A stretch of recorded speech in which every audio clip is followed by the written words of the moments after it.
Welcome to the Cal Park Bros podcast.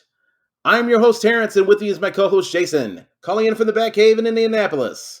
Jason, how are you, my good man? Hey, man, I am really fantastic today. Um, got 3 topics coming up that are really going to be interesting, really fun to talk about. Not that I need that to get me all fired up for our show, because you know how it is, game day. But in addition to that, we're celebrating 2 different things, buddy. Two. You know what they are, right? What are they? Well, number one, this is episode 21. That means our show is old enough to drink now, buddy. Old enough to drink. Raising it up. Cheers to you. Salute. Salute. But also, we are now on a 4th continent, sir. We have new listeners in South America. Believe it or not. I believe it. Yeah, bro. I saw that. I'm like, yes, 4 continents down, 3 to go. But yeah, so the person or people that I saw listened live in the state called Mina. I know I'm not going to pronounce it correctly. So if you're listening to this, I'm sorry. But it's basically pronounced Minas Gerais, something like that.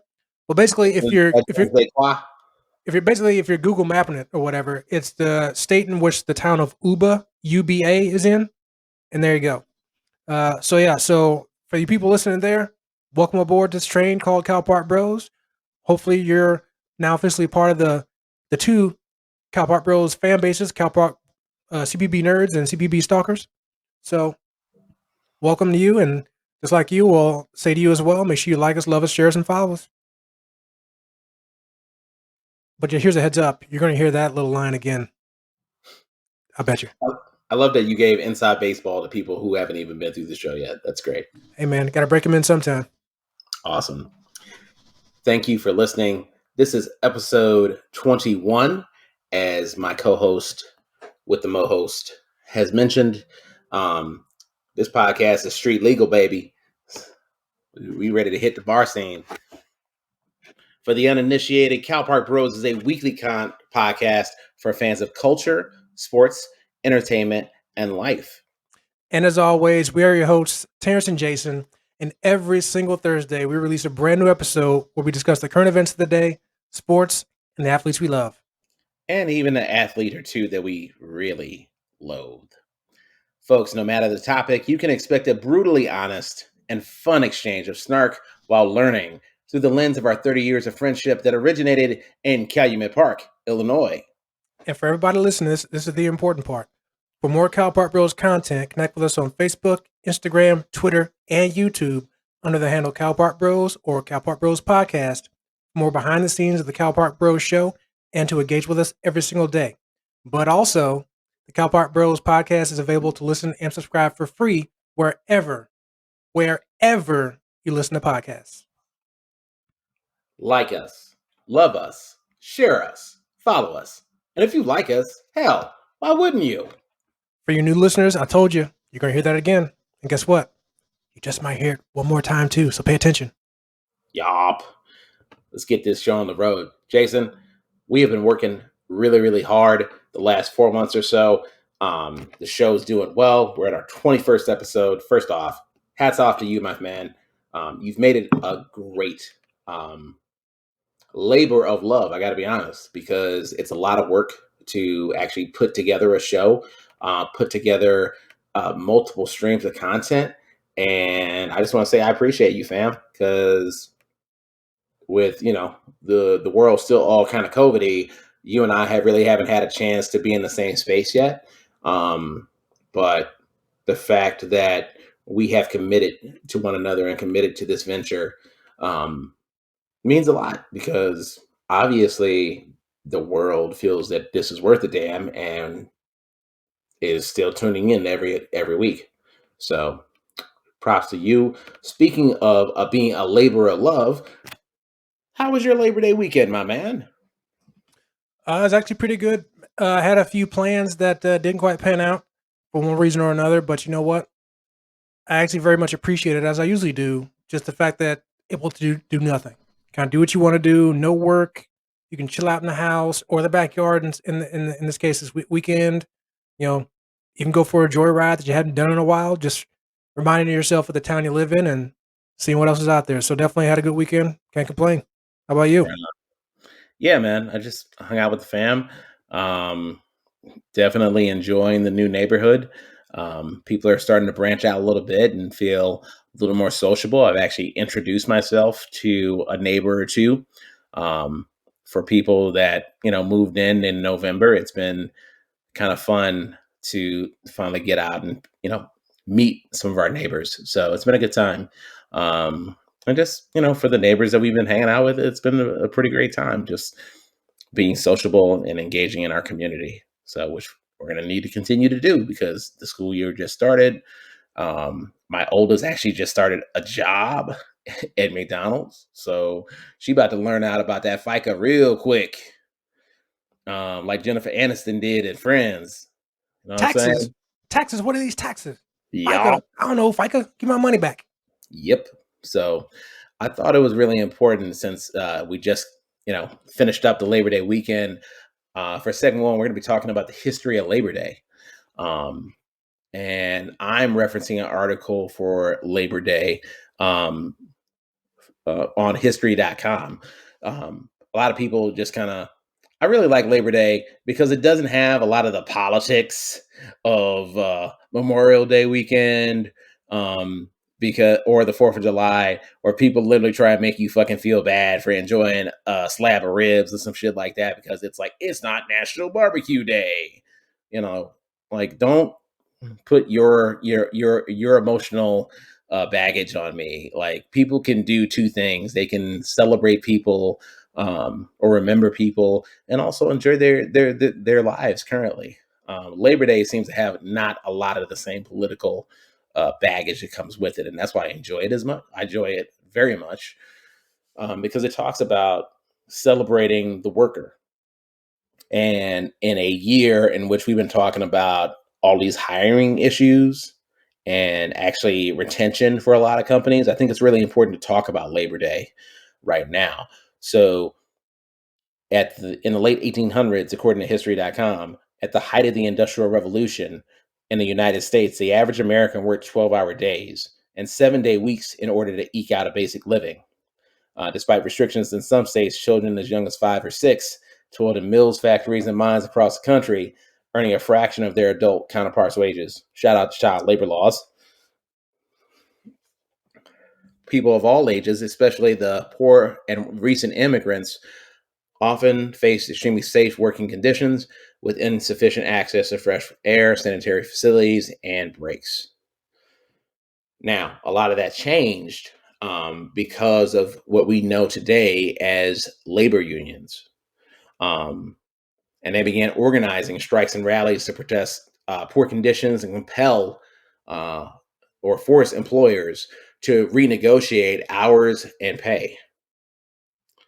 Many of these events turned violent during this period, including the infamous Haymarket riot of 1886, in which several Chicago policemen and workers were killed. Others gave rise to long-standing traditions. On September 5th, 1882, 10,000 workers took unpaid time off to march from City Hall to Union Square in New York City, holding the first Labor Day parade in United States history. So, I also wanted to bring this up because, according to History.com, on May 11th, 1894, employees of the Pullman Palace Car Company in Chicago went on strike to protest wage cuts and the firing of union representatives.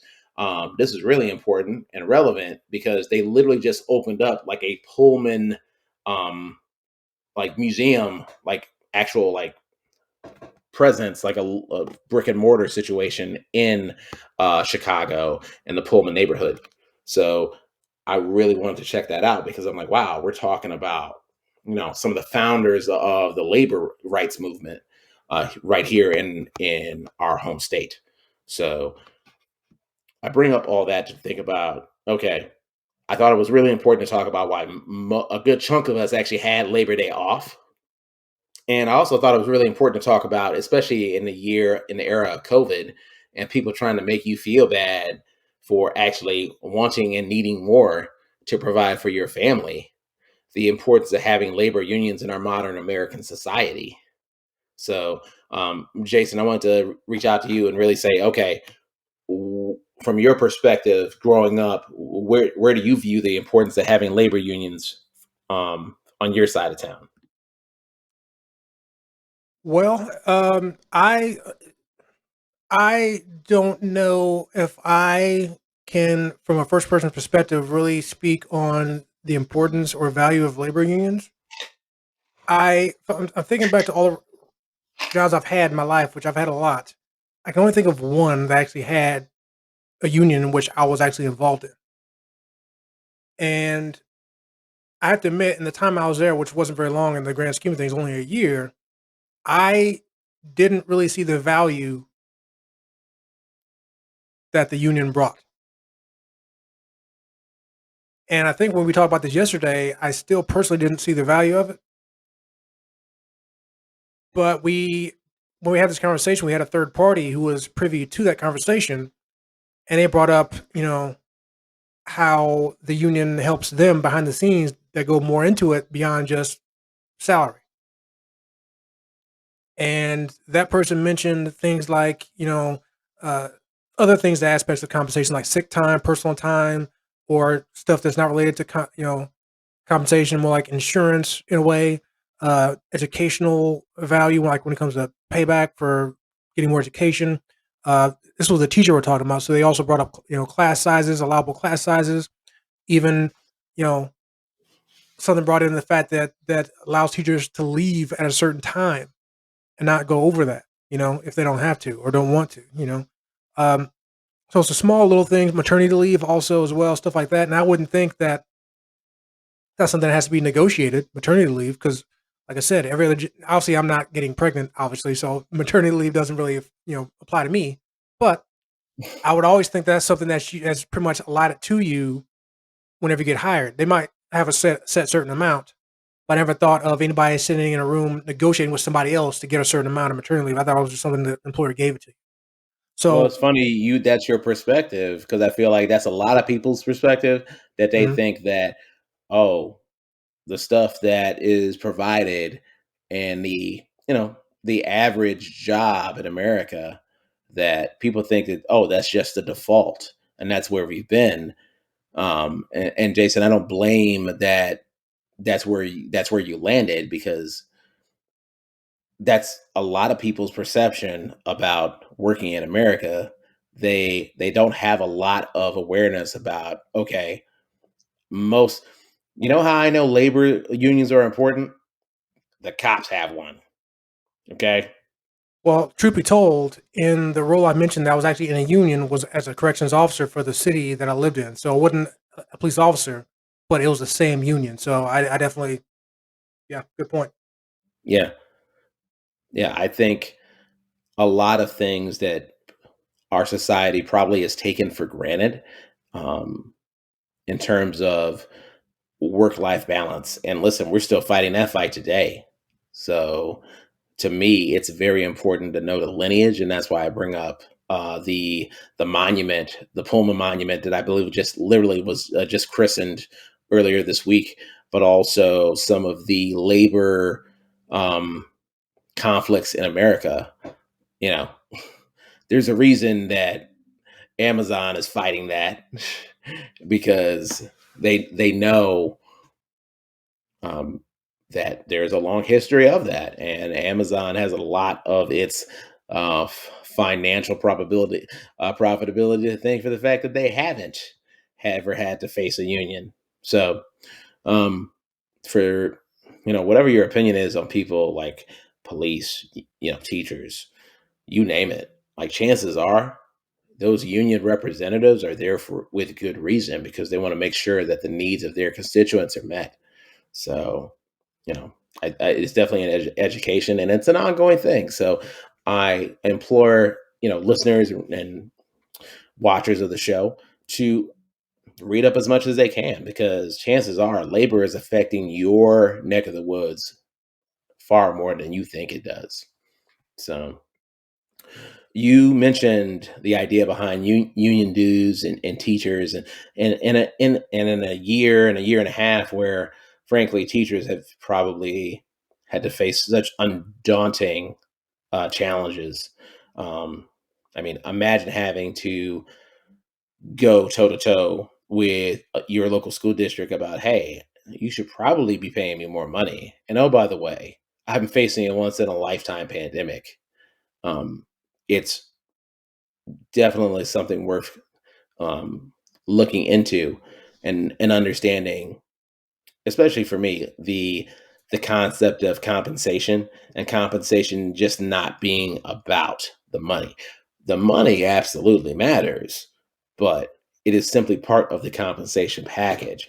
A lot of people, it's about not only class size, for example, but also what are some educational opportunities. I think something that's really, really important to a lot of people: insurance, pension.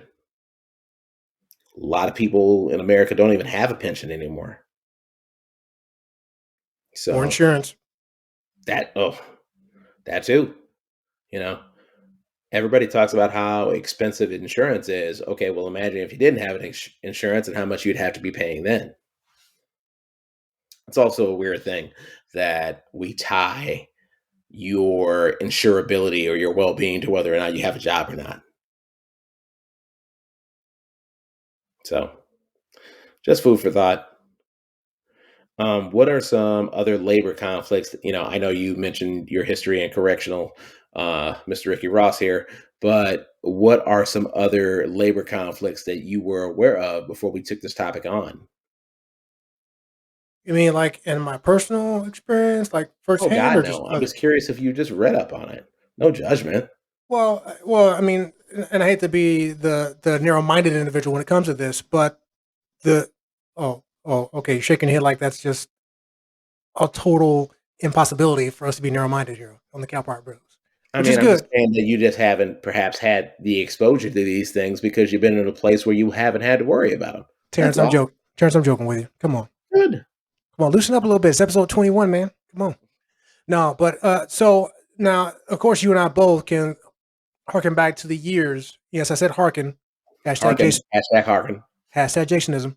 But we can harken back to the years when all the sports leagues that we are fans of had all their labor shortages, or excuse me, labor stoppages, either from the owners, stopping everything and blocking people from working, or the players themselves said, you know what, and the players union said, you know what, nah, we're done. We're not playing at all. We're gonna stop this until we get this at least one thing we want. So definitely we're well aware of that. I believe in our lifetime we've seen all four major league sports leagues, NHL, MLB, NFL, and NBA, all have some type of work stoppage. In the case of baseball, it stopped them from having the World Series one year back in '94. That was the one that probably hurt the most. As a White Sox fan, I agree. Um, Not to go into that because that's gonna cause me to start drinking more, but yeah, so definitely that's kind of my indirect experience or knowledge I have of labor shortages and how sometimes even over stuff that may seem small to me doesn't mean it's not a big deal to that person going through or that group of people going through it when it comes to any labor disagreements, whether it be in sports, teachers unions, like I said, police officers or firefighters, whatever union you're in, whatever they're fighting for matters to them. You know what I mean? Um, so yes, that's kind of my best indirect example I have of labor disagreements, things like that. Um, but I definitely do later on. I want to let you jump back in here, but I do want to touch on one aspect of Labor Day that I think gets missed. You kind of touched on it earlier, but I want you to jump back in here. And what's your kind of experience that you've gone through, either in the jobs you've been in or that you're familiar with when it comes to a possible labor stoppage because of a disagreement between the two sides? Yeah, I was gonna just mention that because I had the good fortune to study history at Illinois State. We did kind of cover a lot of the labor conflicts in the 1800s related to the Industrial Revolution. So it's kind of like having the cheat code because it's like, hey, you just happen to stumble onto something that was we maybe because of the timing of Labor Day. It's like, oh man, I'm going to be able to kind of lean into this one because we talked about the Pullman porters, the Pullman neighborhood, you know, people talk about Jimmy Hoffa, um, the firefighters union, police union, the teachers union.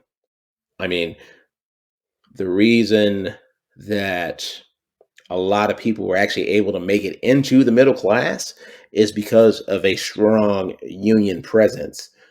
So I do find it somewhat disappointing when sometimes people are just my most fascinating one is when people say they're pro police but they're anti union. I'm like, make it make sense because you can bet your ass the police union, they fight. They are lobbying for saying, "Hey, we provide value." And listen, whatever your opinion is about the police overreach, it's like, okay, every once in a while, chances are you're gonna have to call a cop for something. So there might be some value there. Okay. So the people you've talked to said that they're anti or they're for police but anti-union. Have they explained why specifically they're against unions? I think it's just that a cognitive leap was not occurring where they fixated so much on organizations that they didn't like, um, that happen to have a union, but for whatever reason, they kind of glossed over the fact that another group that they perhaps aligned themselves with or identified with to some extent, that they also had a union. You know, for me, objectively, you gotta kind of like, okay, say unions are a good thing for America, and here's why. So, because you, contrary to some people's belief, these corporate overlords would not just be giving the shit up because they did it out of the kindness of their heart. No, they did it because motherfuckers literally had to say, "Okay, I'm willing to risk my job, um, and the jobs of others potentially, or in order to fight for what's fair." And that's how we got a more fair America, and that's why you see people being pro union to this day. Well, that's just one of many hypocrisies that people have in general when it comes to their opinions. And then, like I said before, I think on the show that I think everybody's going to have their hypocrisy when it comes to something. It's just when you're put in the face of recognizing that you have that hypocrisy, it's just all based off from there how you choose to go about it at that point. So, um, one thing I definitely wanted to mention, and it doesn't necessarily just apply to Labor Day, but since we're talking about it, yes, I agree that we people know we have the day off and they look forward to it every single year, including me, including you, I'm sure. But I think when it comes to Labor Day and again, probably every other recognized holiday that we have that we get a day off, I don't think it's really appreciated the meaning of that said holiday. I know you mentioned earlier that people might say to you that it's not just barbecue day, blah blah blah blah blah blah, which they're right. But I guess their point is just that what do we as America really do other than just giving people the day off? Some people, by the way, when we get to that too, other than giving some people the day off, what do we really do to honor America's workers or the unions on that particular day? I'd have to say, I mean, I know there's parades, sometimes, in some cases, fireworks, whatever, barbecuing, gathering as a family, whatever. I know we do that, but how does any of that technically really honor America's workers? And then It's kind two, of like I'll go, it's yeah, kind of go like ahead, your jump in. it's kind of like your job saying, "Hey, I have an idea to help out with morale. Let's have a pizza party." Well, let's, although, yeah, okay, I see your point where you're going, but let's be honest here. People love pizza. And I think that depending on how that party goes on, I imagine it would help with morality. But in general, people love pizza enough where they might actually help Morale with or morality. morality? Both. Okay, Potentially, anyway, depending on what's on the pizza. But we won't go to there. right. We won't go there. There's this episode, maybe a future one. But Please, don't. Yeah. but um, my kind of additional point to that is when it comes to this holiday in particular. Again, I don't know if people really do appreciate America's workers in general. I mean, obviously, they appreciate what they do and other people that do it with them. They might appreciate that, but in general, I don't know if people really truly appreciate America's workers in general. But and if anybody's listening to this and you think you do, great. But I'll say this though, like I mentioned a minute ago, that many of us do get Labor Day off, but not everybody does. Right? There are still plenty of businesses and still plenty of industries are still run because they have to. But I challenge everybody with this thought: if every single person in the United States, all 50 states, all across the country, if every single person, no matter what industry they're in, whatever what job they have, if they had the day off and nobody worked at all on Labor Day or any 24-hour period, you pick one, but we'll say Labor Day, that 24 hours, how would you and the world function if that was the case? Hmm. So, and if you think about that, that'll make you appreciate the fact that that person's there. You might not like the job they do or how they do it for you, but at least appreciate that that person's there.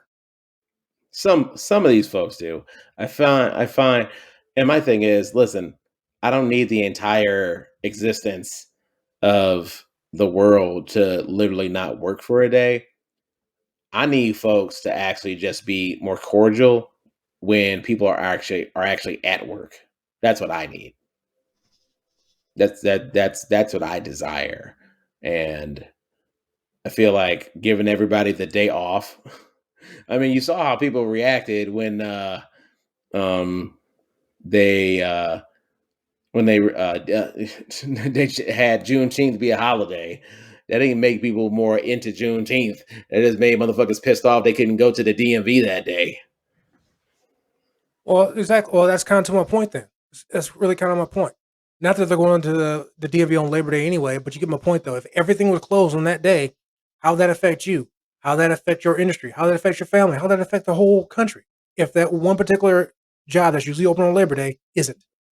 So I think you can apply that to any worker and make you appreciate what they do, the fact that they're there.